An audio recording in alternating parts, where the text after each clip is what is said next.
Hi all, welcome to Footy arena.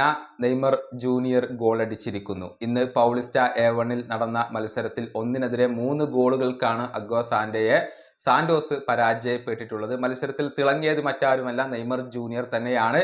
ഒരു ഗോളും ഒരു അസിസ്റ്റും മത്സരത്തിൽ സ്വന്തമാക്കാൻ അദ്ദേഹത്തിന് കഴിഞ്ഞു എന്നുള്ളതാണ്. മത്സരത്തിന്റെ 14-ാമത്തെ മിനിറ്റിലാണ് നെയ്മർ ജൂനിയറുടെ ഗോൾ വരുന്നത്. പെനാൽറ്റി ഗോളാണ്, പക്ഷെ ആ ഒരു പെനാൽറ്റി നേടിയെടുത്തത് നെയ്മർ ജൂനിയർ തന്നെയാണ്. അത് ലക്ഷ്യം കാണാൻ നെയ്മർക്ക് കഴിഞ്ഞു എന്നുള്ളതാണ്. അങ്ങനെയാണ് നെയ്മർ ജൂനിയർ ഈ മത്സരത്തിലെ ആദ്യ ഗോൾ കണ്ടെത്തിയിട്ടുള്ളത്. പിന്നീട് 26-ാമത്തെ മിനിറ്റിൽ താസിയാനോ സാന്റോസിന് വേണ്ടി രണ്ടാമത്തെ ഗോൾ നേടി.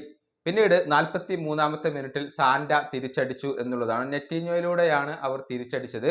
അങ്ങനെയാണ് 1-നെതിരെ 2 ഗോളുകൾക്ക് ആദ്യ പകുതി അവസാനിച്ചത്. പിന്നീടാണ് നെയ്മർ ജൂനിയറുടെ അസിസ്റ്റ് പിറക്കുന്നത്. മത്സരത്തിന്റെ 70-ാം മിനിറ്റിലാണ് നെയ്മർ ജൂനിയറുടെ അസിസ്റ്റിൽ നിന്നും ഗില്ലർമെ ഗോൾ നേടുന്നത്. അതോടുകൂടി സാന്റോസ് ഈ ഒരു മത്സരത്തിൽ വിജയം ഉറപ്പാക്കിയിരുന്നു. പിന്നീട് 85-ാമത്തെ മിനിറ്റിൽ നെയ്മർ ജൂനിയർ പിൻവാങ്ങുകയും ചെയ്തു എന്നുള്ളതാണ്. ഗംഭീര പ്രകടനമാണ് ഈ മത്സരത്തിൽ നെയ്മർ നടത്തിയിട്ടുള്ളത്. 85 മിനിറ്റുകളാണ് അദ്ദേഹം കളിച്ചിട്ടുള്ളത്. അതിൽ നിന്ന് ഒരു ഗോളും ഒരു അസിസ്റ്റും, ആകെ 74 ടച്ചുകൾ, 5 ചാൻസുകൾ ക്രിയേറ്റ് ചെയ്യാൻ നെയ്മർക്ക് കഴിഞ്ഞു. ഒരു ബിഗ് ചാൻസ് ക്രിയേറ്റ് ചെയ്തു, ഒരു പെനാൽറ്റി വോൺ ചെയ്തു, 3 സക്സസ്ഫുൾ ഡ്രിബിൾസ്, 3 അക്യുറേറ്റ് ലോങ് ബോളുകൾ, 5 റിക്കവറികൾ, 2 തവണ ഫൗളിന് ഇരയായി, 6 തവണ ഡുവൽസ് വോൺ ചെയ്തു.